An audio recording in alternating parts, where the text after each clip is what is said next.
ইন্না লিল্লাহি ওয়া ইন্না ইলাইহি রাজিউন। যে কোনো দুর্ঘটনার খবর শুনলে প্রথমে আমরা এজ এ মুসলিম হিসেবে এটা পড়ি। দর্শক, দৈনিক সমকালের একটা নিউজ, পাশাপাশি আমাদের সোশ্যাল মিডিয়া প্ল্যাটফর্মেও একটা নিউজ আসছে যে আজকে কিছুক্ষণ আগে দুবাইতে এক মর্মান্তিক সড়ক দুর্ঘটনায় মারা গেছেন মাশরাফি বিন মুর্তজা। সমস্ত ছবি তুলনেওয়ালা, আঁকলেওয়ালা, দেখলেওয়ালা, রাখনেওয়ালা সবাই জাহান্নামে যাবে। তাহলে এখন যে আমি আপনার ভিডিও গ্রহণ করছি, মানে আমিও কি জাহান্নামী হব, আপনিও কি হবেন? হ্যাঁ, আমরা হারাম জেনে করতে হবে। যদি হারাম জেনে করি, আল্লাহ তাহলে সাংবাদিকদেরকে তো ডাকলেন এটার জন্য, এখন যদি হারাম ফতোয়া দেন তাহলে আমার ছবি নিয়ে নাম, আমার বক্তব্য নেন, তাই তো হয়। আমার ছবি নেন কেন, বক্তব্য নেন, ছবি নিয়ে না। আদি ছবি নিষেধ আছে, কোন ছবি নিষেধ আছে? ছবি তোলা, পানের ছবি তোলা, এটা করা যাবে না। ধন্যবাদ। তাহলে তো আপনারাও মানলেন না এটা, যেহেতু আজকে মানে ক্যামেরার সামনে আপনারাও কথা বললেন, তারাও বললেন। কেন আমি ছবি নিতে বলছি আপনাকে? আমার কাছে পুরো রেকর্ডটা আছে, আপনি পারমিশন দিয়েছেন। বলছি আপনি কিন্তু অন করে রাখছেন, সেটা জানি না, জানেন না। আর সীমান্তে আমাদের যে বিডিআর বা বিজিবি জওয়ানরা দায়িত্ব পালন করছেন বাংলাদেশের প্রত্যেকের সীমান্তে, সবাইকে বলবো আপনারা আমাদের গর্ব, আপনারা আমাদের হিরো, আপনারা ওদের চোখে চোখ রেখে কথা বলবেন, এটাই আমাদের অহংকার। আমরা আয়তনে ছোট বলে ওরা আমাদের তুচ্ছ তাচ্ছিল্য করছে, কিন্তু ওরা বুঝতে পারছে না সোমালিয়াতে মার খেয়ে গিয়েছিল বিশ্বমোড়লরা, ওরা বুঝতে পারছে না আফগানে পরাজিত হয়েছে 20 বছরেও কিচ্ছু করতে পারেনি বিশ্বমোড়লরা। বাংলাদেশের আলেমরা হেলিকপ্টারে চড়েন, রাতের বেলা মাহফিল করেন, গাড়িতে চড়েন। বাংলাদেশের মানুষরা ওয়াজ মাহফিলের মুখী হচ্ছে, তাফসির মাহফিল দিন দিন বৃদ্ধি পাচ্ছে। এই সব কিছু যেন কষ্টের কারণ হয়ে দাঁড়িয়েছে ফজলুর রহমান সাহেবের জন্য। ফজলুর রহমান সাহেব মনে করছেন বাংলাদেশ কেন তার মতো করে চলছে না, বাংলাদেশ কেন বাংলাদেশের মানুষের মতো করে চলছে। আপনারা জানেন যে তিনি সাম্প্রতিক সময়ে একটি ইন্টারভিউতে অনলাইনে যেটা প্রচার হয়েছে, যেটা সম্পূর্ণ কোনো কাটসাটের কিছু নাই, আগাগোড়া যদি আপনি শোনেন তাহলে বুঝবেন যে তার ভিতরটাতে একটা ক্ষোভ বিরাজ করছে, কষ্ট বিরাজ করছে। কেন এদেশের আলেমরা হেলিকপ্টারে চড়ছে, গাড়িতে চড়ছে, কেন এদেশে হাজার হাজার লক্ষ লক্ষ মানুষ যাচ্ছে, হাজারো মাহফিল হচ্ছে, এই কাজগুলো যেন তার খুব কষ্ট দিচ্ছে তাকে। ইনি সব কিছুই করতে পারতেছে না, দেশে ইনি সব কিছুই হ্যান্ডেলিং করতে পারতেছে না। দেশ আল্লাহ চালাইতেছে, দেশ চলছে না। একটা নির্বাচিত সরকার যত খারাপই বলেন এর চেয়ে ভালো চালাবে, যে কোনো নির্বাচিত সরকার এর চেয়ে ভালো চালাবে। আমরা যারা আন্দোলন সংগ্রাম করছিলাম, উচিত ছিল একটা জাতীয় সরকার হওয়া প্রত্যেক দল নিয়ে, কিন্তু আমরা তখন মনে করছিলাম ইউনূস সাহেবের নামটা আসার পরে উনি পৃথিবীর একজন শ্রেষ্ঠ মানুষ, বাঙালির একজন শ্রেষ্ঠ সন্তান, উনার মাধ্যমে আমরা একটা ন্যায় বিচার পাবো, একটা সঠিক সরকার চলবে এবং একটা পর্যায়ে জনগণের প্রতিনিধিদের হাতে ক্ষমতা আসবে। হঠাৎ কি শোনা যাচ্ছে, তাহলে কি আপনারা ইন্না লিল্লাহি ওয়া ইন্না ইলাইহি রাজিউন পড়বেন? মাশরাফি বিন মুর্তজা রোড অ্যাক্সিডেন্টে মারা গেছে। ইতিমধ্যেই সোশ্যাল মিডিয়া তোলপাড় সৃষ্টি হয়েছে। প্রিয় দর্শক, আসলেও কথাটি সত্য নাকি মিথ্যা বিস্তারিত জানবেন অবশ্যই, কিন্তু আজকের ভিডিওটি ধৈর্য সহকারে দেখতে হবে আপনাদেরকে। আজকে তাছাড়াও অনেক গুরুত্বপূর্ণ কথা নিয়ে আজকে আপনাদের সম্মুখে হাজির হয়েছি, অনেক গুরুত্বপূর্ণ একটা ভিডিও নিয়ে। আপনারা সকলেই জানেন বিএনপির একজন নেতা ফজলুর রহমান, হয়তো তার নাম, তিনি কিন্তু ইতিমধ্যেই ইসলাম নিয়ে কটাক্ষ করা শুরু করছে। ইসলাম নিয়ে এমন কিছু কথা বলেছে যেটা বিএনপির নেতারাই তাকে উল্টো বাস দিচ্ছে, এবং কি হঠাৎ করেই সাংবাদিক ইলিয়াস হোসাইন লাইভে চলে আসলো এবং খুবই গুরুত্বপূর্ণ কিছু কথা তুলে ধরলো। প্রিয় দর্শক, ভিডিওর শুরুতে কয়েকটা ভিডিও ফুটেজের অংশ বিশেষ আপনারা দেখছেন না, মূলত সেগুলো নিয়ে কিন্তু আজকে আপনাদের সম্মুখে হাজির হয়েছি। তাই সবাইকে বলবো একটু ধৈর্য সহকারে আজকের ভিডিওটি আপনাদেরকে দেখতে হবে। তো চলুন তাহলে আর কথা না বাড়াই, একটা লাইক দিয়ে বিস্তারিত সবগুলো ভিডিওর আলোচনাগুলো শুনে আসি। বাংলাদেশের আলেমরা হেলিকপ্টারে চড়েন, রাতের বেলা মাহফিল করেন, গাড়িতে চড়েন। বাংলাদেশের মানুষরা ওয়াজ মাহফিলের মুখী হচ্ছে, তাফসির মাহফিল দিন দিন বৃদ্ধি পাচ্ছে। এই সব কিছু যেন কষ্টের কারণ হয়ে দাঁড়িয়েছে ফজলুর রহমান সাহেবের জন্য। ফজলুর রহমান সাহেব মনে করছেন বাংলাদেশ কেন তার মতো করে চলছে না, বাংলাদেশ কেন বাংলাদেশের মানুষের মতো করে চলছে। আপনারা জানেন যে তিনি সাম্প্রতিক সময়ে একটি ইন্টারভিউতে অনলাইনে যেটা প্রচার হয়েছে, যেটা সম্পূর্ণ কোনো কাটসাটের কিছু নাই, আগাগোড়া যদি আপনি শোনেন তাহলে বুঝবেন যে তার ভিতরটাতে একটা ক্ষোভ বিরাজ করছে, কষ্ট বিরাজ করছে। কেন এদেশের আলেমরা হেলিকপ্টারে চড়ছে, গাড়িতে চড়ছে, কেন এদেশে হাজার হাজার লক্ষ লক্ষ মানুষ যাচ্ছে, হাজারো মাহফিল হচ্ছে, এই কাজগুলো যেন তার খুব কষ্ট দিচ্ছে তাকে। তিনি বলছেন যে যা ইচ্ছা তাই হচ্ছে, এটা একটা ব্যবসা, এটা একটা বাণিজ্য। আলেমরা যে মাহফিল করছেন এটা নাকি ব্যবসা, এটা নাকি বাণিজ্য, এটা পৃথিবীর কোন দেশে আছে? তিনি উদাহরণ দিয়ে বলছেন সৌদি আরবে নাই, লেবাননে নাই, লিবিয়ায় নাই, সিরিয়ায় নাই, ইরানে নাই, পাকিস্তানে নাই, ইরাকে নাই, এরকম করে অনেক রাষ্ট্রের উদাহরণ তিনি দিয়েছেন। কিন্তু তিনি এই উদাহরণ দেননি সেই সব দেশে এই সকল কালচার নাই যেটা বললেন, তাহলে ওই দেশে কি কি কালচার আছে সেইটা বাংলাদেশে কেন নাই, সেই প্রশ্ন তিনি করেন নাই। তিনি প্রশ্ন করেন নাই যে চুরি করলে হাত কেটে দেয় সৌদি আরব, বাংলাদেশে চুরি করলে হাত কাটা কেন হয় না, সেই প্রশ্ন তিনি করেন নাই। তিনি করেন নাই ইরানে স্কার্ফ ছাড়া চলা যায় না, তার প্রত্যেকটি নাগরিককে রাস্তাঘাটে অফিস আদালতে স্কার্ফ পরে চলতে হয়, বাংলাদেশে তো এই আইনটি নাই, তাহলে আপনি কেন প্রশ্ন তুললেন না? আপনি প্রশ্ন তুললেন এদেশে কেন মাহফিল হয়, রাতভর কেন মাইক হয়, কেন মাহফিলের নামে মানে জনসমাবেশ হয়, ওটাকে কি বলে ধর্ম ব্যবসা হয়, কিংবা ব্যবসা হয়, বাণিজ্য হয়, মাহফিলের নামে রাজনৈতিক বক্তৃতা হয়। আপনি কোনটাকে রাজনৈতিক বক্তৃতা মনে করেন বাংলাদেশের মাহফিলগুলোতে? আপনি কি করে বললেন বাংলাদেশে এখন যা হচ্ছে এটা কোনোভাবে মেনে নেওয়া যায় না? আপনি বলছেন যে বাংলাদেশে বর্তমানে শিক্ষা, সংস্কৃতি, নাটক, যাত্রা, গান, বাউল, মাজার সব শেষ হয়ে যাচ্ছে। কোথায় শেষ হয়েছে আমাকে বলেন তো? বাংলাদেশের কোনো আলেম, কোনো ইসলাম প্রিয় স্কলার, কোনো ধর্মভিত্তিক মানুষরা আজ পর্যন্ত কোনো সিনেমা হলে আঘাত করেছে?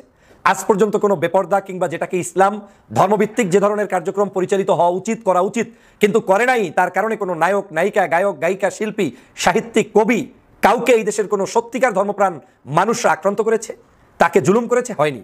বাংলাদেশের 53 বছরের ইতিহাস হচ্ছে এদেশের ধর্মপ্রাণ মানুষরা বরং আমাদের তুলনায় যারা রাজনীতি করছি হাজার গুণে, লক্ষ গুণে, কোটি গুণে ভালো, তারা অন্তত পক্ষে এই দেশটাকে শান্ত রাখতে চায়।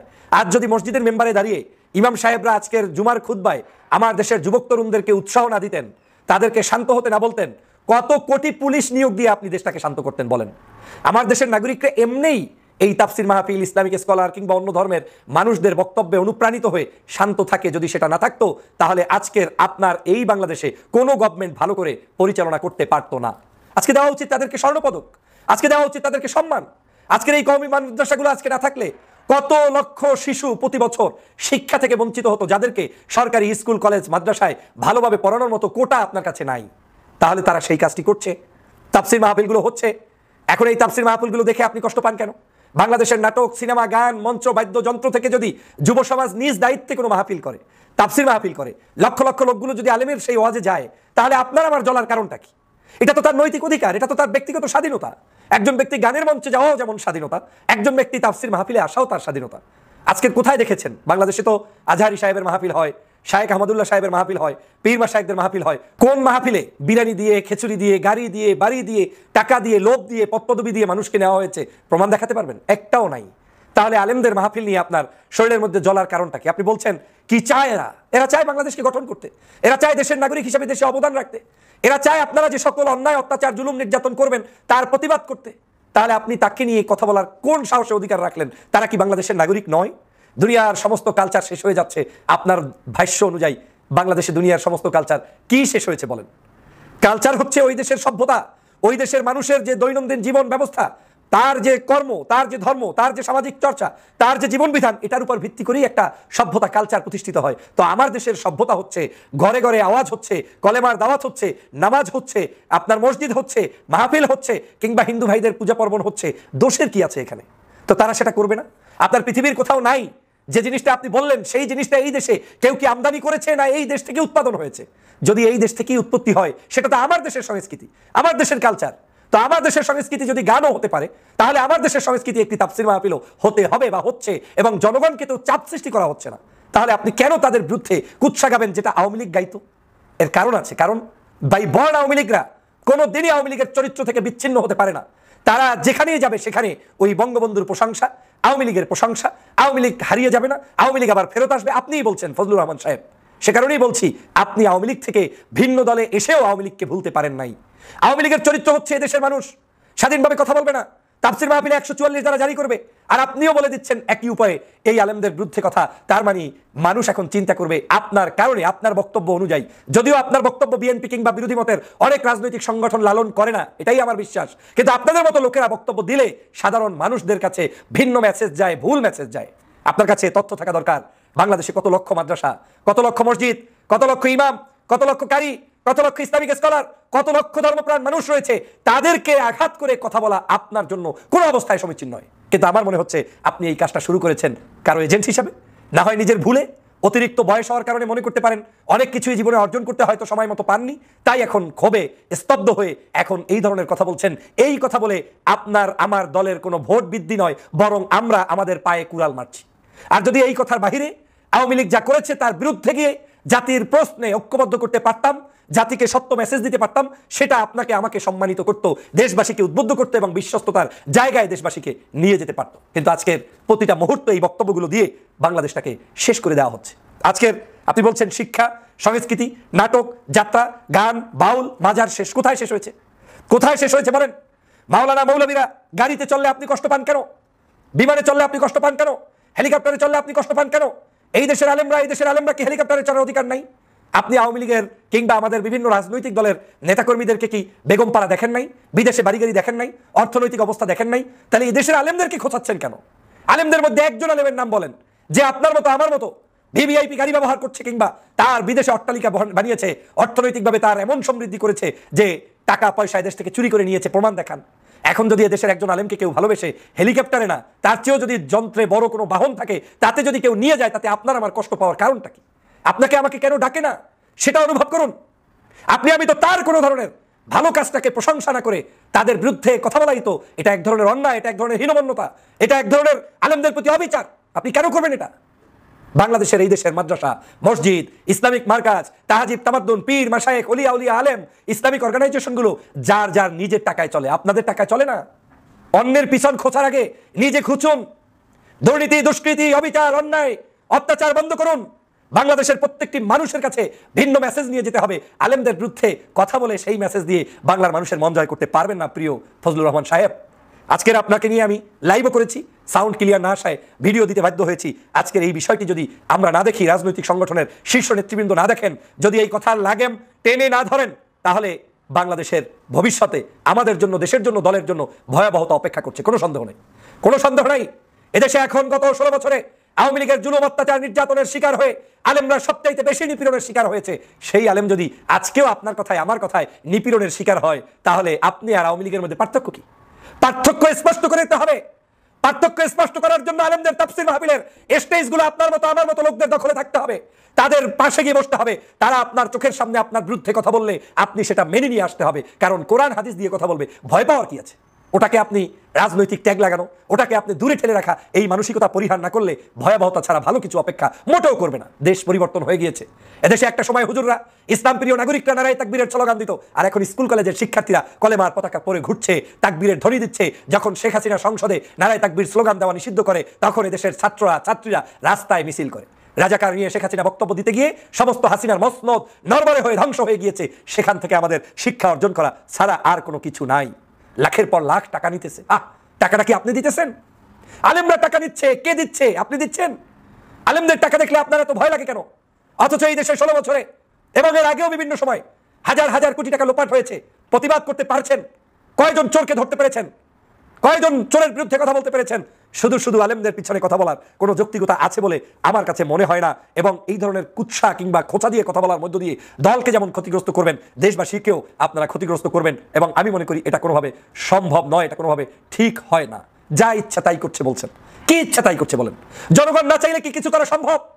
মাহফিল হচ্ছে আপনার জায়গায়, দরবার, মাদ্রাসা, মসজিদ প্রতিষ্ঠিত হচ্ছে আপনার বাবার জায়গায়। তাহলে যা ইচ্ছা তাই মানে কি বুঝাতে চাচ্ছেন?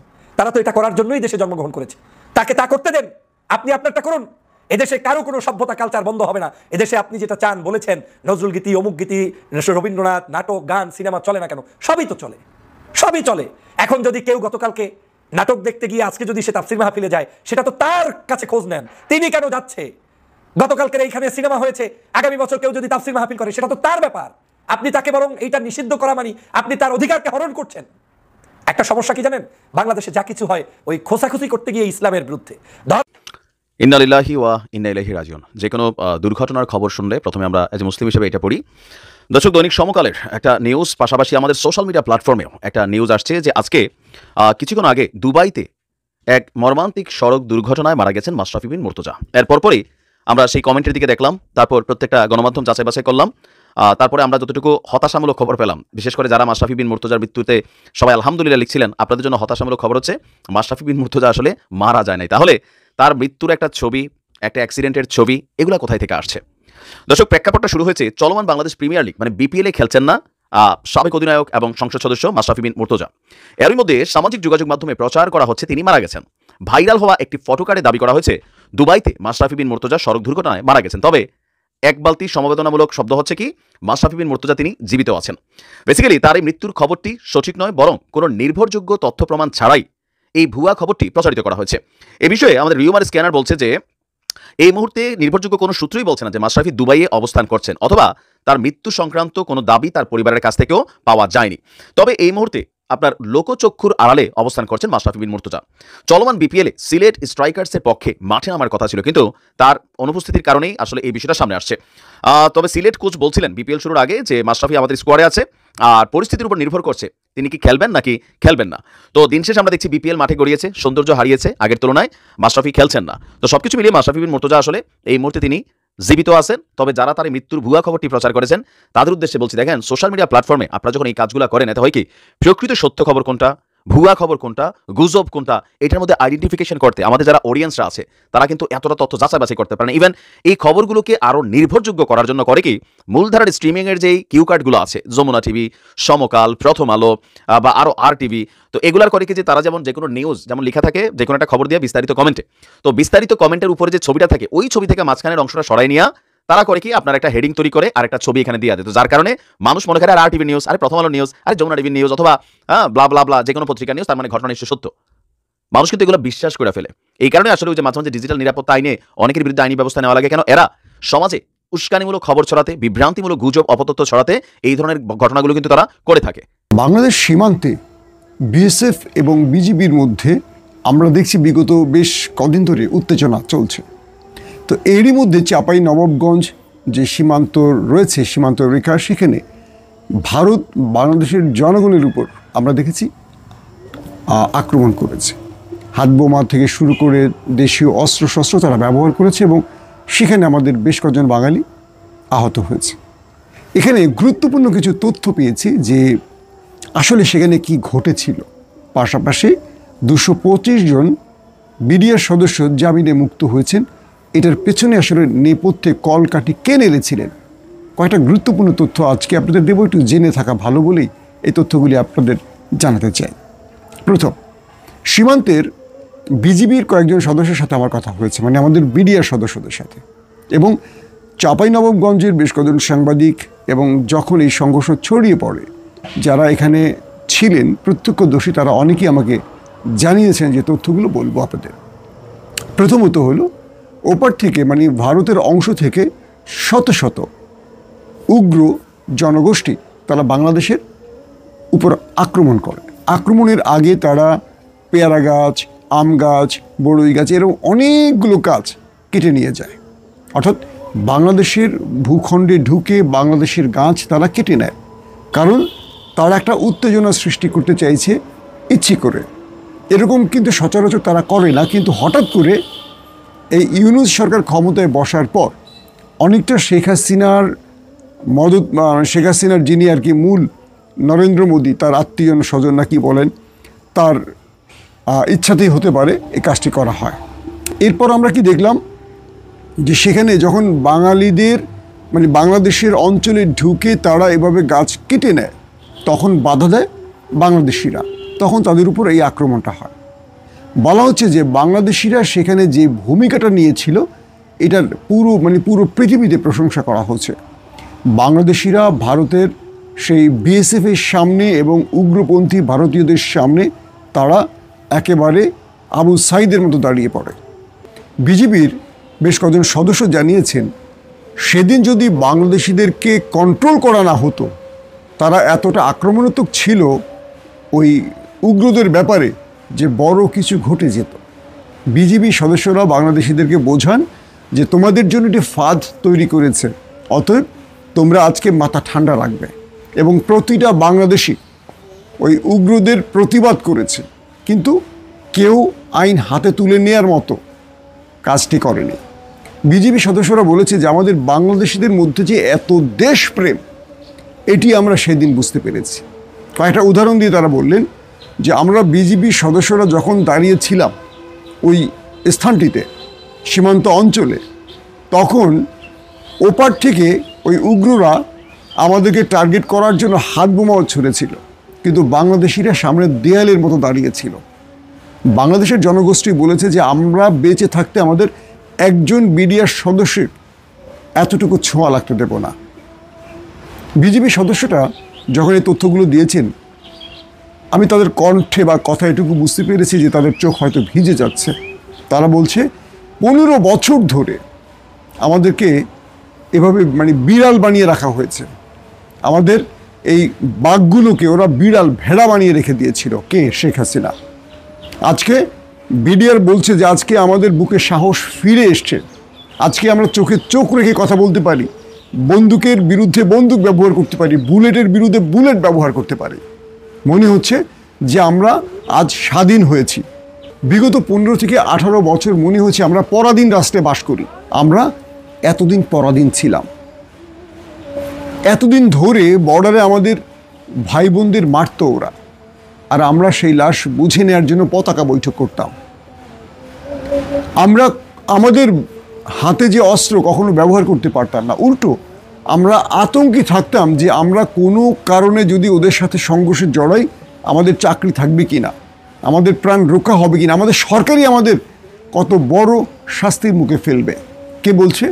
মিডিয়ার সদস্যরা। বুঝতে পারছেন? তো যখন আমাদের উপর ওরা অ্যাটাক করতে নামে আমাদের ভূখণ্ডের আমাদের জনগণগুলো আমাদের সামনে দেয়ালের মতো দাঁড়িয়ে যায় এবং এরা কেউ বিশৃঙ্খল হয় না। এরা প্রতিটা মুহূর্তে আমাদের চোখের দিকে তাকিয়ে বোঝার চেষ্টা করে আমরা কতটুকু অনুমতি দিচ্ছি তাদেরকে, মানে ওদের সঙ্গে এই লড়াইটা যে ছড়িয়ে পড়ছে আমরা কতটুকু অনুমতি দিচ্ছি, কতটুকু করা উচিত। বিডিআর সদস্য বাংলাদেশিদেরকে প্রশংসা করে ভাসালেন। আবার বাংলাদেশিরা বললেন আমাদের বিডিআর সদস্যরা, মানে যাদেরকে আমরা এখন বিজিবি বলি, তাদেরকে বিগত 15 থেকে 18 বছর এত সাহসী দেখিনি। আজকে তারা যেভাবে অস্ত্র হাতে ওদের সামনে দাঁড়ায়, ওরা একটা গুলি করলে এরা 5টা গুলি করছে, এটা এতদিন আমরা দেখিনি। দেশ কিভাবে স্বাধীন হয় বুঝতে পারছেন? স্বাধীন দেশ কাকে বলে বুঝতে পারছেন? যারা আওয়ামী লীগের ভোটার রয়েছেন বা যারা এখনও আওয়ামী লীগ বা শেখ হাসিনার জন্য কান্না করেন, তারা তো বাংলাদেশে 71 দেশ স্বাধীনের ইতিহাস শোনান, সবচেয়ে বড় মুক্তিযুদ্ধের দাবিদার নিজেকে ঘোষণা করেন। কিন্তু আপনারা কি করেছেন? বিগত 15-16 বছর এই দেশটাকে পরাধীন করে রেখেছেন। দেশটা এখন স্বাধীন হয়েছে। কেবল এখানেই নয়, চাঁপাইনবাবগঞ্জ নয়, বাংলাদেশের প্রতিটা সীমান্তে যেখানে উত্তেজনা ছড়িয়ে পড়ছে সেখানে আমাদের বিডিআর জওয়ানরা ওদের সাথে চোখে চোখ রেখে কথা বলছে। উল্টো আমরা চাঁপাইনবাবগঞ্জে দেখেছি বিএসএফ ক্ষমা চেয়েছে বিজিবির কাছে। বুঝতে পারছেন? ভারতের গণমাধ্যমগুলো মিথ্যা প্রচার করছে, মিথ্যা প্রোপাগান্ডা ছড়াচ্ছে, তারও শক্ত জবাব দিচ্ছে বাংলাদেশ। আফসোস, ওপারে বসে আমাদের শেখ হাসিনা মোদিজিকে নিয়ে বাংলাদেশের বিরুদ্ধে ষড়যন্ত্র করছেন কেবল ক্ষমতার জন্য। উনি নাকি দেশপ্রেমিক নেত্রী। লজ্জা লাগে, আমাদের লজ্জা লাগে। দর্শক, দ্বিতীয় যে প্রসঙ্গটি সেটি হলো গতকালকে প্রায় 16 বছর পর আমরা দেখলাম নিরপরাধ বিডিআর জওয়ানদের 250 জনের মতো সদস্যকে বা জওয়ানকে জামিন দেয়া হয়েছে। অথচ এই জওয়ানদেরকে 16টা বছর জেলের ঘানি টানতে হয়েছে নিরপরাধ, বিনা অপরাধে। আমাদের প্রবাসী সাংবাদিক ইলিয়াস হোসেন এই উদ্যোগটি প্রথম নিয়েছেন এবং মাহিন সরকার নামে আমাদের এক সমন্বয়ক এই দায়িত্বটা নিয়েছিলেন। মাহিন বাংলাদেশি আর প্রবাস থেকে ইলিয়াস সরকারকে ব্যাপক চাপে রেখেছিলেন। আমাদের একজন আইন উপদেষ্টা আছেন যার প্রত্যেকটি কাজ মনে হচ্ছে ওপারকে খুশি করানোর। তিনি বহু নাটকীয়তা করেছিলেন এই জওয়ানদের জামিন না দেওয়ার জন্য। শেষ পর্যন্ত বকশীবাজার আলিয়া মাদ্রাসা যে অস্থায়ী আদালত, সেখানে আগুনের ঘটনাও ঘটে। তারপর আমাদের প্রবাসী সাংবাদিক ইলিয়াস হোসেন বড় বড় ফ্রেমে এটিকে আলোচনায় নিয়ে আসেন। বিশেষজ্ঞ, সামরিক অফিসার, আইনজীবী, বিভিন্ন পেশার ব্যক্তিদেরকে তার চ্যানেলে হাজির করেন এবং একটা চাপ সৃষ্টি করেন সরকারের উপর। পরবর্তী দেখলাম শহীদ মিনারে নির্ঘুম রাত কাটিয়েছিল এই বিডিআর পরিবারের সদস্যরা এবং সেটি লাইভ সম্প্রচার করে ইলিয়াস। এই দেশ স্বাধীন হওয়ার পর 5 আগস্টের পর থেকে ইলিয়াস বিডিআর জওয়ানদের জন্য প্রতি মুহূর্তে ফাইট করেছেন। তার এই একক চেষ্টায় বলবো আজ বিডিআর জওয়ানরা মুক্তি পেয়েছেন। স্যালুট আমার প্রিয় ভাই ইলিয়াস, তোমাকে। তুমি সাংবাদিকতার মূল জায়গাতে রয়েছে। এই দেশে প্রথম আলো, ডেইলি স্টারকে নিয়ে আমাদের বহু ব্যক্তিরা মুখে ফেনা তুলে ফেলেন। বাংলাদেশের শতাধিক গণমাধ্যম রয়েছে, কেউ এই কথাগুলো বলেনি। প্রবাসে বসে থেকে তুমি সেই মানুষগুলোর কান্না আমাদের প্রতিদিন শুনিয়েছিলে ইলিয়াস। আমরা তোমাকে নিয়ে গর্বিত। এই দেশে তোমার মতো আর 10টা ইলিয়াস থাকলে এই দেশ কখনো পরাধীন হতো না। বিডিআর জওয়ানদের কথা কেউ বলেনি, এই সরকারও বলেনি, না বিএনপি না জামাত, কেউ বলেনি। একজন ইলিয়াস লড়াই চালিয়ে গেছেন, সেই লড়াইতে বিজয় পেয়েছেন ইলিয়াস। যারা এই ঘটনাগুলো দেখছেন, যেসব সাংবাদিকরা মোচ পাকিয়েছেন, দাড়ি পাকিয়েছেন, চুল পাকিয়েছেন, নিজেকে বড় সাংবাদিক দাবি করেন আর ইলিয়াসকে বলেন ইউটিউবার, তাদের লজ্জায় মরে যাওয়া উচিত যে আপনাদের মতো এই বিজ্ঞ, প্রজ্ঞাবান, বয়স্ক, এত জ্ঞানের অধিকারী, সব বিষয়ে পারদর্শী সাংবাদিকরা বাংলাদেশে কোন বালটা সৃষ্টিলেন জীবনে, বাংলাদেশের কোন উপকারটা করছেন আপনারা? নিজের ফ্ল্যাট, গাড়ি, বাড়ি, নারী, মদ ছাড়া, দলের তাবেদারি ছাড়া পারেননি। আমরা কৃতজ্ঞ ইলিয়াসের কাছে এবং বিশ্বাস করি বাকি যেসব মিডিয়ার জওয়ানরা রয়েছেন নিরাপরাধ, একে একে তাদের সবাইকে মুক্তি দিতে হবে। যে পরিবারগুলো 16টা বছর তার বাবাকে দেখেনি, তার ভাইকে দেখেনি, সন্তানকে দেখেনি, 16টা বছর পুরো পরিবার থেকে বিচ্ছিন্ন ছিল, তাদের সাথে কি নির্মম আচরণ করা হয়েছে আমরা জানি। আজ তাদের খুশির দিন। প্রাণ ভরে দোয়া করবেন ইলিয়াসের জন্য সবাই। দর্শক, বাংলাদেশের প্রতিটা সমস্যা আমরা এভাবে কাজ করতে চাই।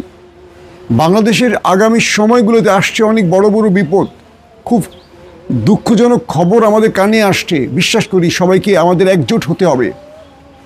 এই দেশের পেছনে শত্রুরা বসে আছে, সেই শত্রুদের কেবল হাসিনার বিদায়ের মধ্য দিয়ে সেই শত্রু বিদায় ঘটেনি, সেই শত্রুদেরকে আবারও কেউ আমাদের দেশে টেনে আনতে চাইছে কেবল ক্ষমতার প্রশ্নে। আমাদের সোচ্চার থাকতে হবে, সেই শত্রু দমনে আমাদেরকে প্রত্যেকে ঐক্যবদ্ধ থাকতে হবে। যেসব উপদেষ্টারা ওপারের প্রেসক্রিপশন বাস্তবায়ন করছেন, ছোট একটা কথা বলুন না, সেটা হচ্ছে যে 2014 সালের 5 জানুয়ারি যে নির্বাচন ছিল, সেই নির্বাচন থেকে শুরু করে আজ পর্যন্ত, বিশেষ করে আমার কথা আমি বলি আর কি, 5 জানুয়ারি যে নির্বাচনটা ছিল 2014 সালে, ওই নির্বাচন থেকে আমার উপরে শুরু হয় নানান ধরনের মানসিক শারীরিক দিকে ভেতরে নিয়ে যাওয়া থেকে শুরু করে অনেক কিছু। এরপরের 2018-19 সালে আমি যখন ভিডিও করা শুরু করলাম, তারপরের ঘটনা আপনারা সবাই জানেন। আমার পরিবারের উপর দিয়ে কি কি যেতে পারে সেটাও হয়তো আপনারা সবাই জানেন। এগুলো নতুন করে বলার কিছু না। আজকের একটা ঘটনা জানানোর জন্য আপনাদেরকে মানে এই ভিডিওটা তৈরি করছি। তো এটা হচ্ছে আব্দুল্লাহ আরেফ, পুলিশের একজন কর্মকর্তা। এর জীবন শুরু হয়েছে চুরি করে।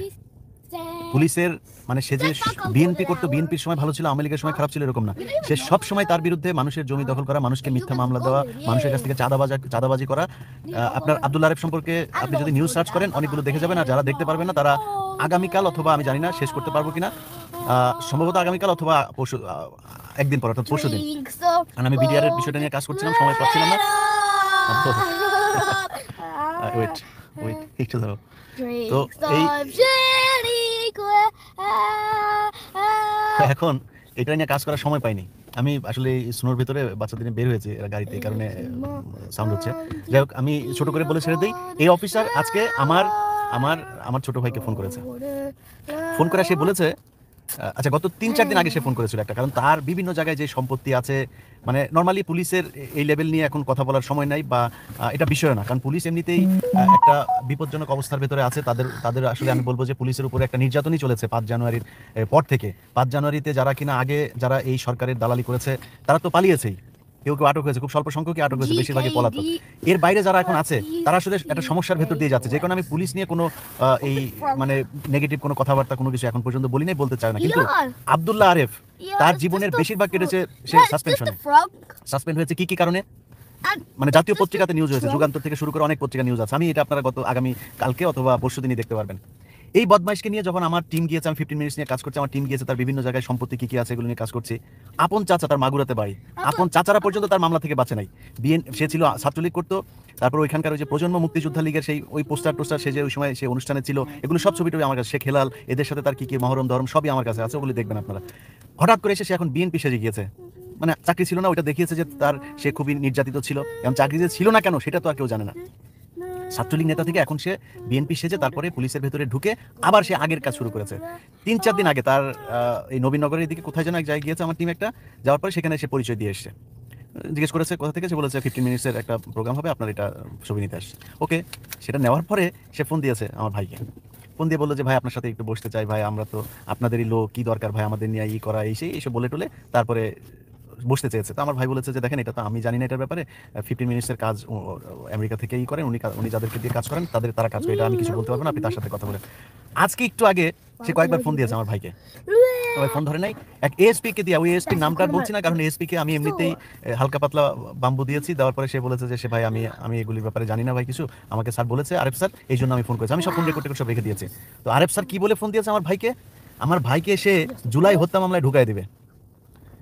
আমার ভাইকে জুলাই হত্যা মামলায় ঢুকাই দিবি তুই বেটা? আমি তো সার্টিফিকেট, আমি নিজেই একটা সার্টিফিকেট যে আমার ভাইকে জুলাই হত্যা মামলায় ঢুকাই দিবি। তোর এত সাহস আরিফ, এত সাহস? পুলিশের ঊর্ধ্বতন যারা আছেন আপনাদের কাছে অনুরোধ, আরেফকে সামলান, আরএফের সব নথিপত্র সব নিয়ে কাল অথবা পরশু আমার এডিটরের উপরে ডিপেন্ড করবে কতক্ষণ লাগবে তার কাজ, এই কারণে আমি বলতে পারছি না। আর সর্বোচ্চ পরশু দিন আপনারা প্রোগ্রামটা দেখবেন আমার চ্যানেল, আমার ফেসবুকে। সো সেখান থেকে আপনারা আমি অনুরোধ করবো দেখে নিতে যে কি আছে, সে আসলে কে, এটা জেনে নিতে। এটা জানিয়ে রাখলাম, দেশের সরকারের কাছেও জানাইলাম বিষয়টা, যে আওয়ামী লীগের সময় যে নির্যাতন সহ্য করেছে আমার পরিবার, এই সময় এসে আমার পরিবারকে পুলিশের একজন ঊর্ধ্বতন কর্মকর্তা আইসা দিবে, থ্রেট করবে, ওরা জুলাই হত্যা মামলায় ঢুকাই দিবে ওর বিরুদ্ধে নিউজ করতে গেলে। তুই পালে হ্যাঁ হ্যাঁ যাচ্ছি। তো এটাই, সবাই ভালো থাকেন, আল্লাহ হাফেজ। প্রিয় দর্শক শ্রোতা, আশা করি সবগুলো ভিডিও আপনারা দেখেছেন এবং বিস্তারিত সবগুলো ভিডিওর আলোচনা শুনেছেন। তো অবশ্যই এবার আপনাদের মূল্যবান মতামতটা জানিয়ে দেবেন, আর হ্যাঁ, পারলে ভিডিওটি শেয়ার করে সবাই দেখার সুযোগ করে দেবেন। আর আমাদের এই channel Nasir snack media centre যদি আপনারা নতুন হয়ে থাকেন, প্রতিনিয়ত এ ধরনের সকল প্রকার নিত্যনতুন আপডেট খবরগুলো পেতে আমাদের এই চ্যানেলটি সাবস্ক্রাইব করে আমাদের সাথে থাকুন। আর ইতিমধ্যে যারা সাবস্ক্রাইব করে দিয়েছেন সবাইকে অসংখ্য ধন্যবাদ জানিয়ে ভিডিওটি এখানে শেষ করছি। সে পর্যন্ত সবাই ভালো থাকবেন, সুস্থ থাকবেন। আবারও দেখা হবে, কথা হবে নতুন কোনো টপিক, নতুন কোনো ভিডিও নিয়ে। আল্লাহ হাফেজ।